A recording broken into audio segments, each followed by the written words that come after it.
Okay, well, that's three outstanding perspectives, I think, on the healthcare reform. And we've heard from them now. We'd like to hear from you folks. If you have any questions, now would be a good time to bring them up. You talk a lot about information technology and healthcare. Talk a lot about information technology and healthcare. Any comments on HIPAA and the new changes in the HIPAA laws that control how the information is transferred between consumers and hospitals and doctors? Well, I mean, I would say that with privacy laws and with the health information technology on both of them, that this stuff is going to continually evolve. It's not set in stone what they're doing now, and what the situation is going to be 5 and 10 years from now is going to be somewhat different than now.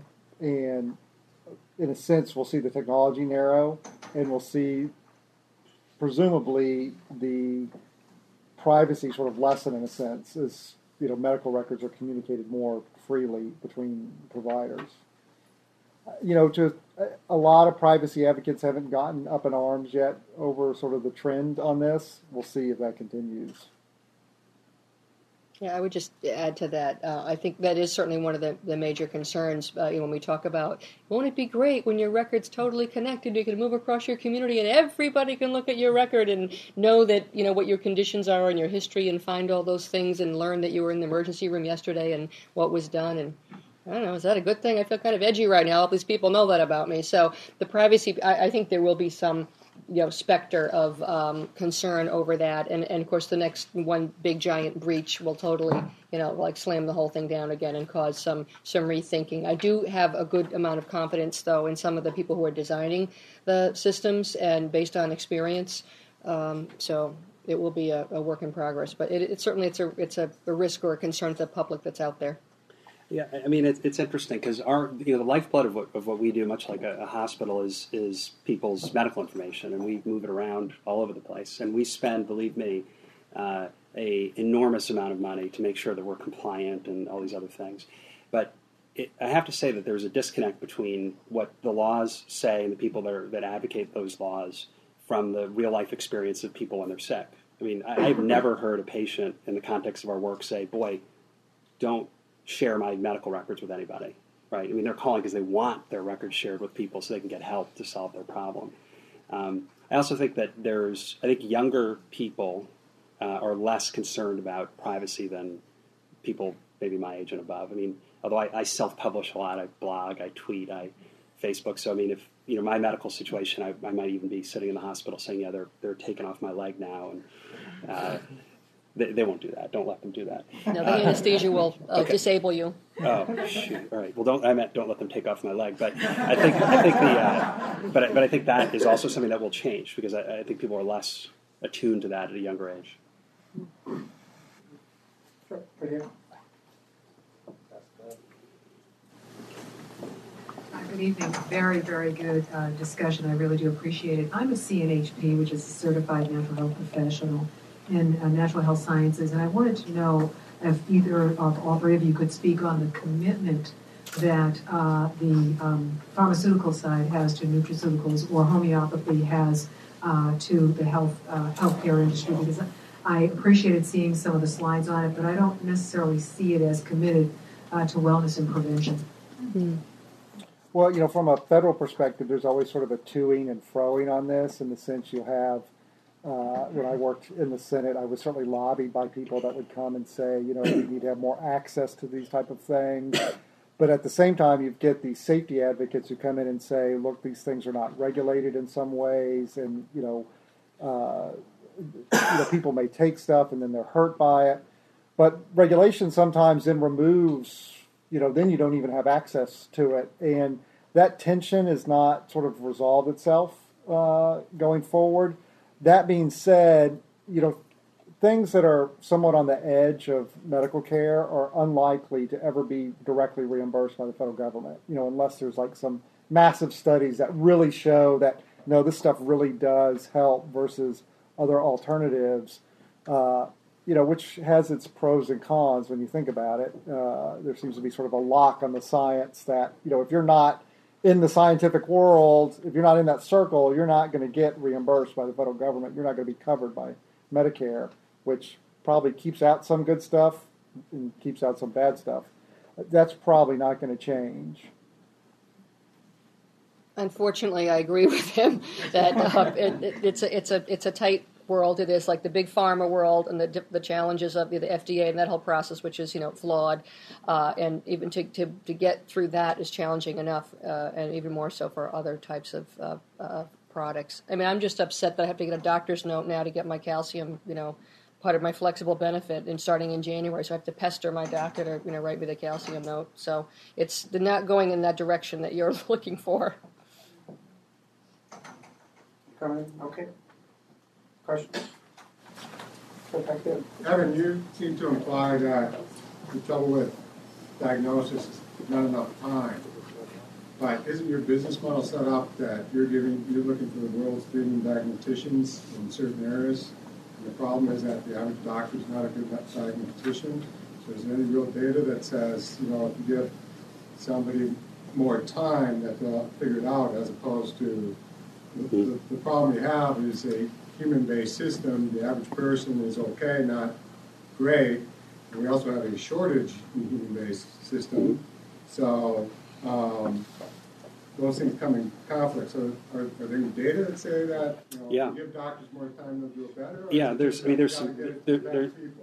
it's a very interesting point that you're raising. I think you're right. There is an increasing body of research on diagnosis. And there's a number of doctors like Patrick Crosscarry, who's out of Canada, and Dr. Graber from New York, who works at VA Hospital, that have been doing a lot of work on misdiagnosis and why it happens. And a lot of the research talks about the difference between process-based medicine and cognitive medicine.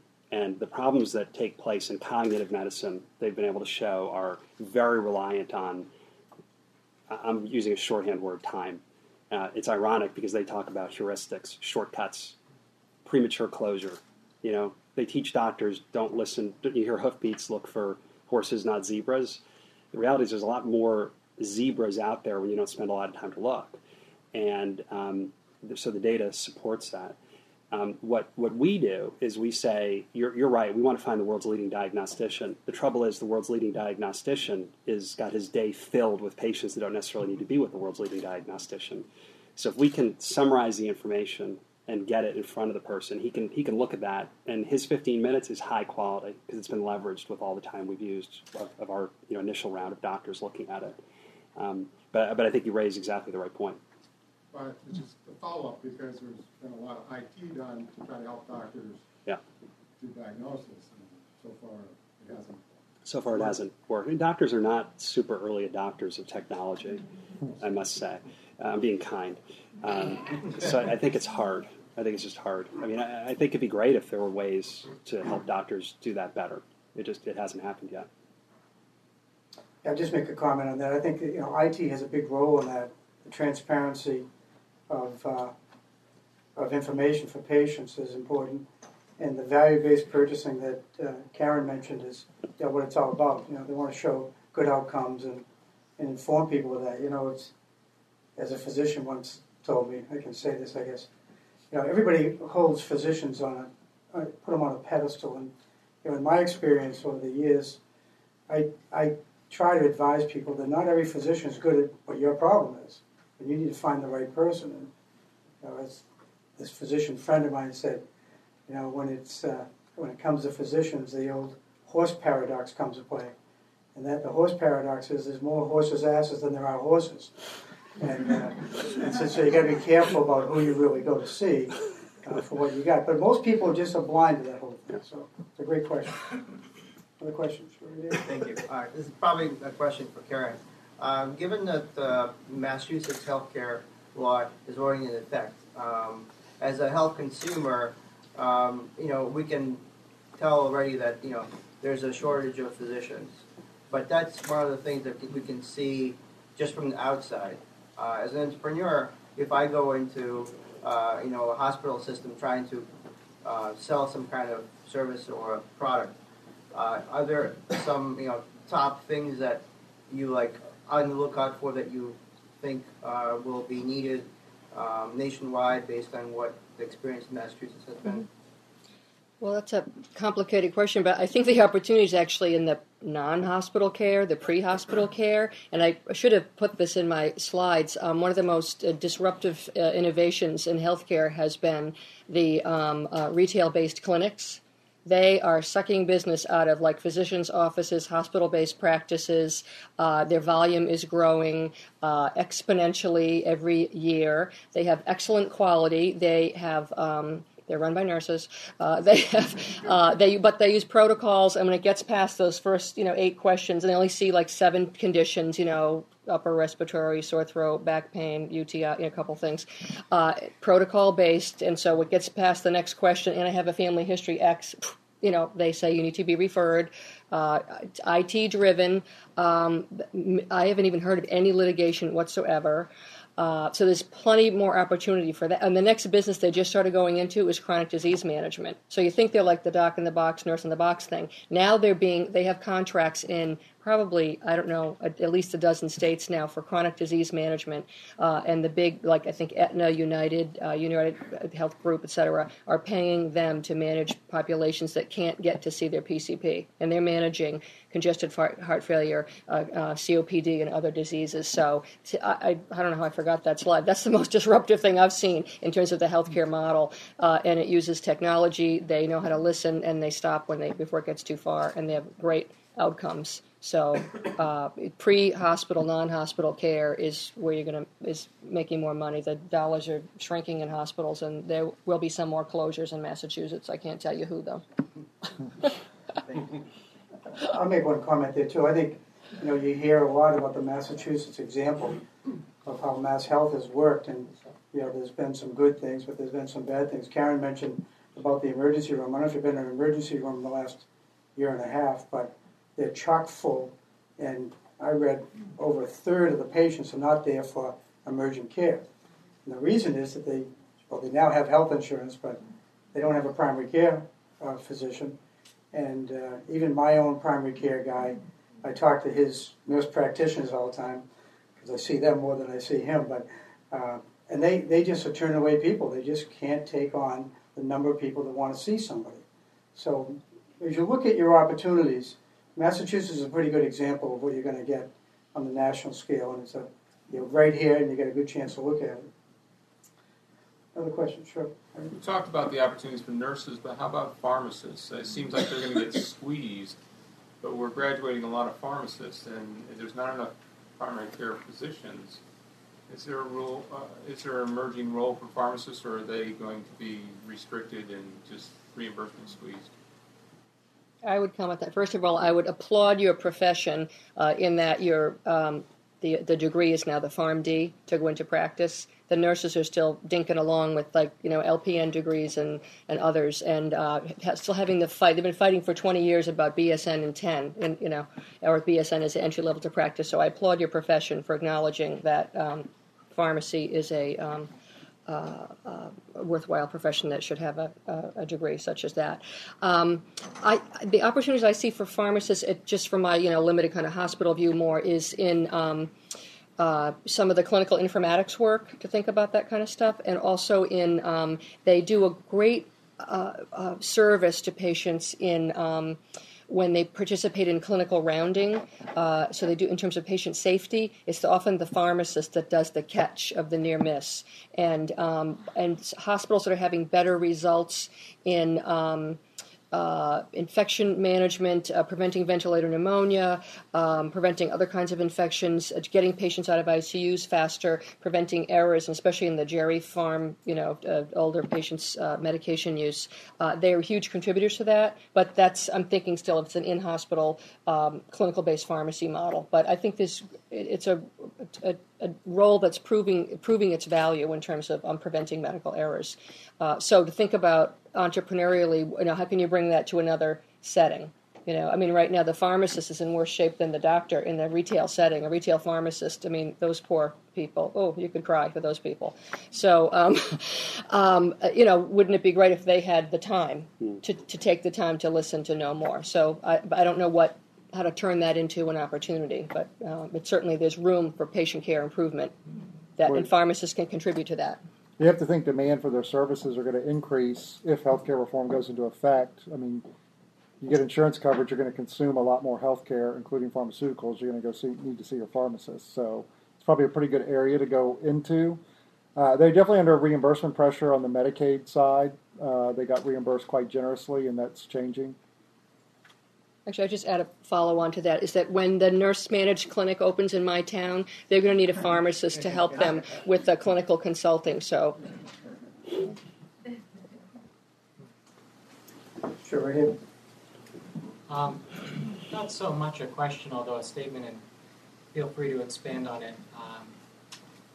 I'm a health insurance broker, and I represent consumers of health insurance. And many of the companies that I work with are at the very end of their ability to pay for health care. We've talked a lot about all of the developments, additional efficiencies. Most of the efficiencies that technology science have provided have increased the cost rather than reduce it. How can entrepreneurs in healthcare begin to change the trend and lower the cost? Well, in our business, we're always faced with, from employers, who are essentially the insurer for most Americans, saying, how can we reduce healthcare costs? I think on some level, I don't know that it's totally possible. I mean, you hear this, as we were talking about before, that in reform, we decided we're going to bend the cost curve. We're actually going to spend $500 billion extra dollars. But I think it's driven by a few things. I mean, sure, there's abuse and there's things that go wrong, but if you went and looked at the percentage of GDP that was spent on healthcare in 1865 in the United States, it was probably about zero. And it's because there wasn't much to do for people. Today there's a lot you can do to help people, and that costs money. So I think on some level we need to change our mentality and stop focusing so much on the money side and say, look, it costs money to do this. So you got to get used to saying, I'm going to spend 25% of my income, or whatever the number is that it would cost to pay for insurance in order to be covered. It's a sort of a reality that we have to figure out how to deal with. I will say, though, that if you look at the data, that it could be as much as a third of our healthcare expenses are not necessary and are driven by the poor quality that I described earlier. So two answers to the same point. I have 3 answers to tag So onto those. 5 total. Okay. Yeah. Well, my first thought was also in the federal healthcare reform was a huge amount of money for clinical effectiveness research, or is it comparative effectiveness research? Comparative. So I think that will help in terms of telling us what works and what doesn't, and will also give providers the backbone to say, you know what? 2 aspirin is the same thing as a cabbage, so maybe you should just take I'm making that up, but 2 aspirin a day, and try that out for a while, or do this, and low back pain, we know that already without more research. We know that exercise and other types of things can improve low back pain without surgery, and that you don't always get better after back surgery. So that's one thing, that comparative effectiveness research. The second thing was there are enablers in HIT systems, like decision support systems, that will help move the clinical decisions down the right path. So it's like less random guessing and more evidence-based decisions that are guided by decision support systems. And my third thought is malpractice reform. A lot of care is ordered because of defensive medicine, because they don't have the backup of, say, comparative effectiveness or of any decision support that would give them the support they need to say, no, this is what works for you, and you don't need the MRI today. And so a huge amount of dollars are spent on defensive medicine. The Mass Medical Society is persistently files different types of legislation and tort reform in Massachusetts to try to get ahead of that. But that's a cost of healthcare that is like low-hanging fruit. But who wants to go first? Yeah, I recall that when Medicare was passed by Congress, a number of my contemporaries and elected officials and healthcare professionals said it was an absolute disaster. Okay. And here on healthcare reform now, still some of my contemporaries and elected officials in particular are saying that the Healthcare Reform Act is a disaster. And could you comment on that? What is the rationale or the basis for that, other than the dollars that you mentioned? Okay, but what is the basis for it? Well, I mean, I think that, from a federal perspective, you have to think how much you're spending versus how much you're taking in. It's got to be one of the calculations. So, ultimately, it's been on us. Ultimately, there will have to be changes if it's 5 years from now, 10 years from now, 20 years from now. The government is going to have to increase taxes and they have to spend less. And that means that some people are going to get something less. And, the Medicare system, there's a lot of new sort of economists looking at, what are some of the macro effects. It did a lot of big things like increase healthcare technology. It was a massive wealth transfer from the north to the south. It's not clear that healthcare outcomes in the north really benefited, but the south did over the last 4 years. If you look at seniors that were in the south, these things all sort of feed into the political situation of where these things are going. I mean, we often focus on the individual. We're giving them health care, but what's the system behind it? How is it paid for is the big question. And, it comes out of our tax revenue, and ultimately we're spending money more than our tax revenue. Something has to give, and that give will be painful in a sense, right? Because we're used to the current situation. And when the situation changes, it's going to be a painful transition. And that's true for the healthcare reform law, too. The Medicare system, the long-term liabilities on the order of $13, $15, $20 trillion, right? That's unfunded. But we just took all that money and we saved it, but then we spent it.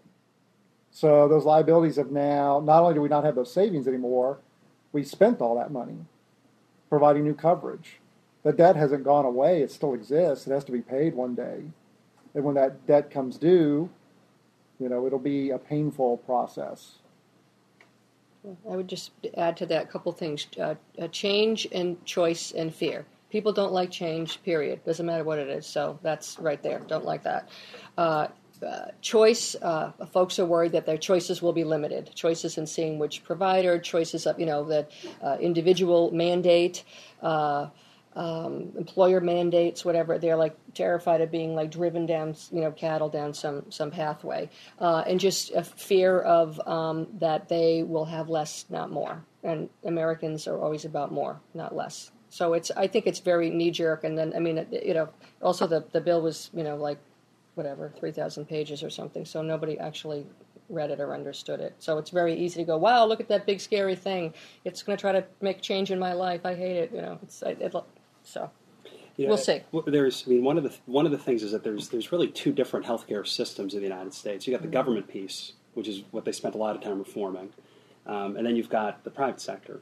The private sector, you've got employers that have opted out of buying insurance, which is most employers that have more than 5,000 employees. They self-insure, so they take the cost of healthcare as a normal expense.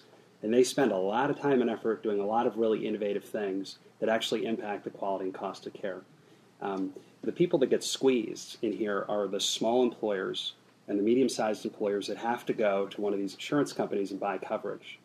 And the fundamental problem that's unaddressed here is that we've got a 50-state system for regulating insurance, and we've got 50 regulators who get very involved in deciding what gets covered and what doesn't. So here in Massachusetts, about 25 or 30% of the premium dollars go to pay for things that the government says has to be in the plan. So if I want to buy an individual plan, the government says I must pay for the cost of maternity care, even though I'm very unlikely to have a baby. Because of the political dynamic. So that is a system that, if we were more modern in this way, looking internationally, we would allow insurance companies, I'm not saying that they're heroes in any way, shape, or form, but allow them to sell their policies across the country so they can compete with each other and give them the freedom to design products in ways that are easier, be cheaper. That was pulled out of the health. We went the exact opposite way with the healthcare reform law. Yeah, exactly. We're going to have national uniform standards. National standards. It's just a giant big state now. So, yeah. Go ahead. I want to remind everyone that the AMA vehemently opposed Medicare and even gave incentives to physicians to oppose it. And the ANA, the American Nurses Association, was a very strong supporter, as they are, for the Affordable Care Act. My question is that since the imperfect Affordable Care Act has been passed with the idea that it would be fixed, and that was within the context of probably a blue, not a red Congress, I wanted to ask the panel, with respect to now that the law's there, this now starts the regulatory phase and all of those details and the thousands of pages of that needs to be done.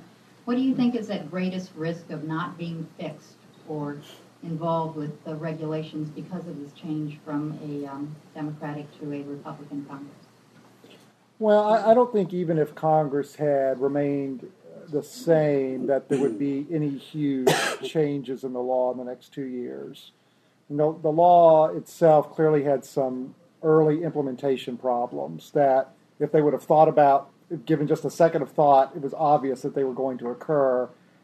The problem is the people that write these laws are sometimes information constrained. They have so much information coming to them, and it's really only a handful of people doing this. I mean, literally, the people in the room, and I've been in these rooms, there might be 20 people sitting around a table and writing the legislative text, and those 20 people can't know everything about the world.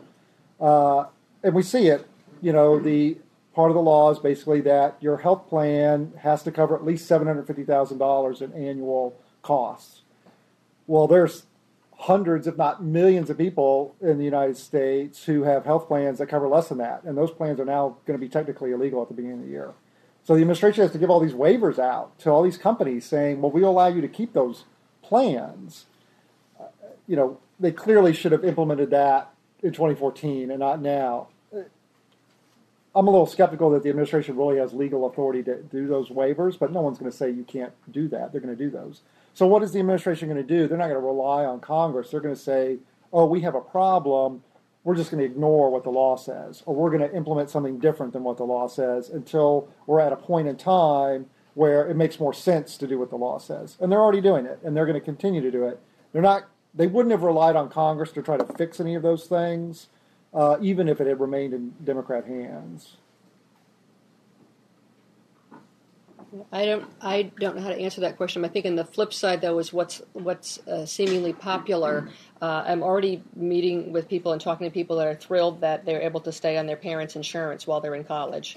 That's making a huge difference in people's lives and their access to health care, is that they can stay insured while they're young adults. And that's very popular. Yeah, I mean, the only comment I'd make about the process is, one of I forget which senator said this at the beginning of the process. He said that we needed to have a uniquely American version of reform. We didn't need to look at every other country and copy it. And I actually think that's what we have, which is to say it's this just collection of stuff that's going to take 30 years to sort out. It's kind of the way we do things in America. So learn to live with it, is what he's saying. I'm only kidding. That's a good question. Over there, showing the back there. I've got a question in regards to the medical imaging side. In the last 10 years, there's been an increase of private standalone facilities doing imaging, ultrasound, nuclear medicine. And I was just wondering, in the future now, what do you see as far as that trend and potential opportunities? Well, the opportunities were probably better a little bit a few years ago because reimbursement was higher on the Medicare side. It was really sort of getting out of control. So we've seen a number of pieces of legislation, including the most recent Healthcare Reform Act and previous legislation before that, cutting Medicare reimbursement. Of course, ultimately, that doesn't really solve the problem because you can still order the test, whether it be necessary or not, and get some level of reimbursement for it. I mean, you can't just continue to cut reimbursement. The president had put in his budget applying radiology benefit managers in Medicare, and what is that? You have to actually, if you're a patient, right, you have to call this, whoever it may be, bureaucrat or whatever, and get permission to get your MRI. Well, of course, that didn't go anywhere, right? They're never going to put Medicare patients in that type of situation. That would be politically untenable.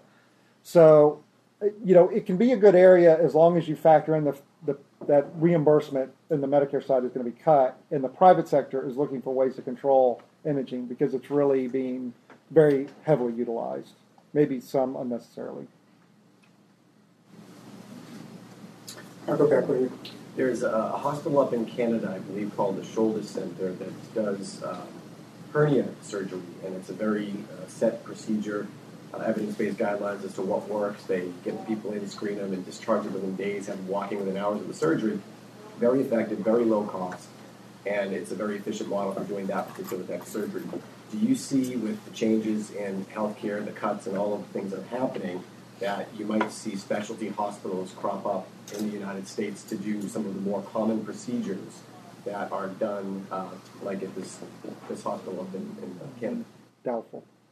I would see more almost consolidation, if you would, that agree that, you get the shoulders, I get the hips or whatever, or you get the, you do the cardiac surgery and I won't do so much because I don't have enough, case volume or quality, whatever. So I think that's already started, shaking out, and that will continue. And there might be some more, and certainly as hospitals consolidate and have whatever the relationships might be in an ACO, there will be services provided in more focused areas and not so diluted across the spectrum. One of the issues with that is the patient, the American citizen. Are they going to want to go to Cincinnati or whatever where this hospital is located? They don't. They want to go to their local hospital. And how do you force them to do that? Because that's what you're really talking about. You're really saying to them, you can't go there, you have to go here. And that's a problem because other countries can sometimes basically sort of set up centers of excellence and then force everyone through that system, whether they want it or not. Whereas that's just not how our system operates. And it's not clear to me that that's what the average American would really want. We might create the best hospital to do X procedure somewhere, but do they really want to be forced to travel across the country to go and do that? Even though that may be the best outcome for them, we're basically taking away that decision from them. If I may take it another step, if it's not a hospital, what about outpatient clinic that could be operationalized a little easier, not a full institution? The other problem you run into, right, is almost most major healthcare providers, home healthcare, nursing homes, hospitals, are dependent upon Medicare. And, you have, of course, the problem of what are the requirements, the certificate of need, if you have that or not, but what are the requirements if you're setting up this facility? And Medicare sets prices. And, if something is very profitable in one thing, and for instance, last 15, 20 years, cardiac reimbursement was quite high. And so physicians opened hospitals that they owned, and they had like a little tiny emergency room that was about as big as this table, and they just did cardiac surgery. That's because Medicare was overpaying for that, and they were underpaying in some things because they set prices. They don't know what the right price is. Well, eventually they sort of wise up and say, we're overpaying for this, and so we're going to cut reimbursement and make it more equitable with all the other procedures. So you have this one place that is focused on one thing, and when the reimbursement cut comes, you don't have all the other procedures that are sort of making up for it. So if concentrating on one thing doesn't work in a system where Medicare is always adjusting the relative value of the reimbursement for every condition because they can never get the price right. And so every year they look at the payment system and say, we under-reimburse for orthopedic surgery, we need to bring that up, but we're over-reimbursing for hernia surgery, we need to bring that down. And they do that every year. One of the things, speaking of Canada, I'm familiar with the place that you're talking about. A lot of these things are creatures of regulation. Canada has a really interesting thing. Everything has to be paid for by the government, single payer, that is medically necessary. Now, as Americans, I hear medically necessary and I think something that's necessary for you medically. But in Canada, it's actually defined in the law, and there's a list of what's medically necessary and what isn't. So if something's not on the list, then it's actually legal to provide it privately. So a lot of these clinics have cropped up, especially dealing with orthopedic issues, because you can design a particular type of procedure. Say it was just like a knee replacement, and there's a particular kind of knee that's on the state-mandated schedule. Okay, so you can't do surgery with that.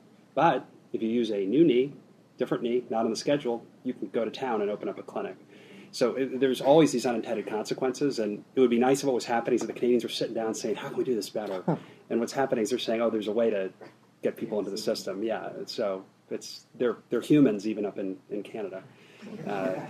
I would, Canadians are people too, I don't even know that. But I would just tell you, the trend, I think, in healthcare reforms against especially hospital, I mean, as you may, if you follow that, they put a moratorium on specialty care hospitals. Maybe because of the threat to the hospital system, I'm not sure, but I think there will be centers of excellence, no doubt about it, but I don't think they're more into this capitated overall primary care approach to it. And the specialists are probably going to be under a lot of pressure. Other question? Sure. I was curious it's a different spin on it. I was wondering on the role of the pharmaceutical industry moving forward in healthcare reform because as many of us are aware, the big pharma has been great sponsors for healthcare reform. So, but yet I find in a lot of academic settings, especially in Boston with teaching hospitals, they've started siloing away from communication with, especially for medical information. Pharmaceutical industry kind of offers services to provide that sort of education and awareness to the level of the facility and account level. And I'm curious to see if moving forward with healthcare reform, if we'll start seeing more education. I'm not talking about pens and gifts. I'm talking about education on site at facilities. Because there are nurses, there are pharmacists, there are physicians that work with technical expertise at a product and disease state level that are willing to kind of reach out and provide that service. So I'm curious on the connection between hospitals and pharmaceutical technical field. Yeah, I mean, that was interesting to watch and interesting to participate in when I was a compliance officer at a teaching hospital in Boston. And I would sit in a room with people like you, actually mostly physicians, and I would, ask them to say, what are you writing with? What's the pen in your hand? And they would all read out all these drug company names, and I was mortified. I said, why don't you have a pen that has the name of the hospital that you're proud to work at? I said, you know how I feel when I go to a physician's office and the box of Kleenex says, something or other below your nose drug, and this is something else. And then I always give that dirty joke and say, and the Viagra clock is always stuck on 1 o'clock. I hate that. And then I get the dirty look from the CEO, like, don't say that in a public meeting. But there's been a lot of backlash against pharma, and so the plan now is that hospitals want to be very distant from it, and they have these very strict codes, stricter than the pharma code, and they sequester it so far away that it has to be 3 degrees of separation or more than Kevin Bacon or whatever, and far away, and it has to, it's so distant from the direct providers, and that's how it's set up now, and that it goes into a pool, and if you want to do something for the cardiac service, all the pharma providers can contribute to cardiac education programs, and there's not one thing in the room with me. I looked at my pen and like, holy cripes, it says Boys and Girls Club, okay, so it's a charity, but it was a consequence of some abuses and some concerns and some reputational issues, and so I don't know if that's ever going to return to the good old days of bringing pizza to the practice, because that's like gone. I have actually saved my golf balls that have pharma names on them because I don't think you can get them anymore. Yeah. You see them on eBay. I'm curious about the medical education piece of it, though. A lot of times clinicians have to go off-site to receive information. Or, for example, there are certain products that you won't know exactly the right way to dose a product when most physicians have had 1 or 2 pharmacology courses, when there could be a pharmacist working at a pharmaceutical company that knows how to appropriately dose it and has worked in a hospital setting and can kind of explain, well, for this patient, this is probably, a dose that, we're approved for, that you could go for. So I'm just kind of curious that you kind of lose that educational piece by not allowing industry in. And when they're, I'm just curious about that, the educational component. Yeah. I mean, it could be a deficit. I don't know. I haven't heard yet that we're seeing, wrong prescriptions, et cetera. And it might be also being offset or ameliorated by the CPOE systems that have the decision support and whatnot in them. So that could be one way that potential errors are being remedied early or caught early. And also the fellow in the front there, that's another role for, I mean, maybe there should be hospital-based pharmacists that do that, and that's their job, is to be that educated and do the teaching and do clinical pharmacy at each site. I mean, that may be, the pen thing's a small example, but there's been an overreaction on that whole thing. And my view on that always was, if my doctor is prescribing something for me based on that he get a free pen, I get the wrong doctor. Yeah. But the reaction has been that, I mean, as you know, for your own business, to go and even see these folks, it's difficult to get to them. Even when you have good information, you want to provide them. And they've obviously had a knee-jerk reaction the other way. A lot of physicians I know don't see any drug reps anymore at all. Just blatantly don't see them anymore. Mm-hmm. So it's a good point. Any more questions? I just had a question. We were talking about healthcare quality and reform and improving patient safety, but I haven't really heard any mention about healthcare-acquired infections and the impact on costs and how CMS is going to implement that, address it, mandate it, especially for the ASC industry, which has very little oversight, and considering 40% of our surgeries are now done in ASC. Well, the issue with these things is most of the time in the Medicare system, they start on the inpatient hospital side. It's because where they have the most data, most sort of robustness on how they can figure out what they're going to do.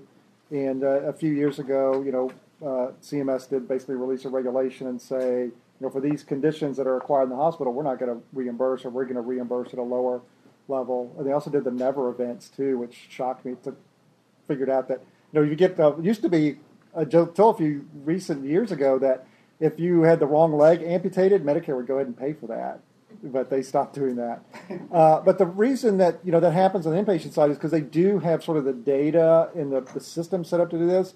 On ASCs, they don't even have cost reports to Medicare. I mean, some of these providers' payment systems just aren't at the stage of development that the inpatient hospital system is. It'll happen on the ASC side one day. It just may be 10 or 15 years from now because these things go very slowly in government. Yeah, it's definitely not a level playing field. Again, it's putting the hospital association hat on. A lot of outpatient centers are unlicensed or unregulated, or they're not ever surveyed by the Department of Public Health, or have a CMS validation survey or Joint Commission or anything. And so those are the ones you read about, those big horrendous stories where they're like reusing. I mean, this is an exaggeration, of course, but there have been some recently where they reused like syringes, needles, multi-dose. Makes me sick as a nurse, but they're completely under the radar of regulation, and they get paid too. So, but in terms of thinking about the purpose of this talk, which is opportunities, there are some cool things happening in HII prevention besides the care bundle, which is just practice, behavior, etc. The checklist, the Tulgawandi, the God of safety. But there are things in terms of physical barriers, antibiotic embedded, all sorts of things, and there's lots of work going on there. Things that purify the air. There's still lots and lots of. It's also a culture, though. I mean, so the fancy thing is nice, but until you get at the root cause, which is the culture, then that's really what healthcare reform should be involved in, to reduce costs, impact the insurance industry. It's something that it seems that they touch base. Well, the long-term trend, and for every Medicare provider, for ASCs and for everything home health and skilled nursing facilities and inpatient and outpatient, is pay for performance, right? It's a little unclear how they'll ultimately get there, but at the end of the day, 20 years from now, they will follow every Medicare patient, and when they leave the ASC, if their quality of care wasn't good enough, they will get reimbursed less. And if it was good, they'll get reimbursed more. And that will happen. It'll happen first on the inpatient hospital side, and then it will migrate to other providers. It'll just take a long time. I wish I told you all 10 years ago to buy Purell, Lost opportunity. In terms of diagnosis and so forth, there was a very good article this April in the Harvard Business Journal, probably some of you are familiar with it, entitled Fixing Healthcare on the Front Lines. And it discusses the fact that diagnosis in the United States, per your statistic, is only correct about 55% of the time. and how that can be changed. And I do believe it talks about best doctors as well. Yeah. I mean, by the way, this culture point that you were making is a good one. And Atul Gawande wrote that famous article that was in the New Yorker, which really got at that issue. I mean, it was used for other purposes, that article, but if you haven't read that article, you should read it. It's a fascinating piece on this culture of medical care. Sure, over here. One more comment on IT. One of the problems I've seen in IT is the fact that it seems like every hospital, or I'm sorry, there are groups of hospitals that use different packages of software to manage their patients, and different insurance companies that use different packages to manage their clients, and nobody wants to talk to each other. And one of the things I found a couple of years ago was an incredibly large hospital group that has been using the same healthcare package with great success for a number of years, and was willing to give away the healthcare package for free. It's called the VA. And nobody wanted to use it. Nobody wants to look at it. It's called Vista, and I did some research on it. And people always hold up the VA, which is a staff model HMO, not all that applicable to the rest of America, despite the successes they have. We're not going to put the entire country into a staff model HMO. I mean, it's not going to happen. No, I'm just talking about the IT side. Yeah, I know, but once again, it's these things sound easy, but it's not as easy as it sounds about those things. I mean, the government is going to force these things upon providers slowly but surely. They're the first round of regulations out on health IT, and they're very broad. But over the years, there's going to be more regulations, and they're basically going to say, you're going to adopt this technology, and if you don't, we're going to pay you less. And, 10, 15 years from now, all the providers will have it. Whatever it ultimately is going to be, whatever company is the one selling it will make them gazillion dollars. And, it will be interoperable, and they'll be able to communicate with each other because the government is going to effectively say, ultimately, this is going to be it. They just haven't done it yet, but slowly but surely they will. I can't wait. But the opportunities will be in the fix-up and the fixing all the errors that are made by these connections or poor connections or whatnot. And in fact, that's going on right now. I mean, there's one vendor that's probably in 50% of the hospitals in Massachusetts, and I don't know what percent in the country. And they say, this is all we're doing is this little piece, so tough, too bad. And the hospitals right now are paying other vendors to go around, do workarounds and makeovers and reconnects to make that work. And the first vendor says, but that's my model. It's reliable, I have no downtime, it's the lowest price, and it provides you the service, and that's it. So there will be, I think, other models that building on existing platforms, and then there'll be a whole lot of work in fix-up. Okay, I've got one final question for the panelists. It's a short one, but if you were a healthcare investor today, private equity, venture capital, or an individual, where would you put your money? John, why don't you start? Well, I mean, I think there's a lot of places that you could get into. Things dealing with the front line of healthcare services, primary care, the pharmaceutical industry, things dealing with hospitals, things dealing with cost-cutting too, saving money throughout the healthcare system. All these things, even if you get a Republican president, they repeal the healthcare reform law, I mean, the demographics on Medicare, healthcare spending is going to be increasing regardless of what happens. Medicare will be under pressure. It has been for a long time, though. Even all the way back into the 90s, providers complained about Medicare reimbursement. But they still made a lot of money, and there were still a lot of opportunities for people to get in there and look through the supply chain and see about how they can, generate savings for providers, insurance companies, the government, and those things are going to continue. Karen? Well, as I said, I wish 10 years ago I said Purell. But I don't know. That's a hard one for me because I don't think in that way necessarily. But I'm thinking those opportunities that are certainly related to the front lines and also that are sort of transactional. So it might not be the biggest, most giant, Da Vinci robot that does, spinal surgery or something that's the killer app, but it might be the, incremental app, transactional costs of something that's, a service of an infrastructure that's necessary to move healthcare forward. So, you might make the money a half a penny at a time, but it would be more enduring than, when the robot goes bust. Yeah, nowadays gold looks like a really good investment, so I put my money in that. But I think there's two interesting areas. I think this IT issue, there's tens of billions of dollars being spent on healthcare IT, and I think the major issue that has been raised here, which is correct, is that nothing talks to each other. And if there is going to be a requirement that people build systems that talk to each other, the winners in that kind of world are going to be companies that do that really well, like Microsoft and Google.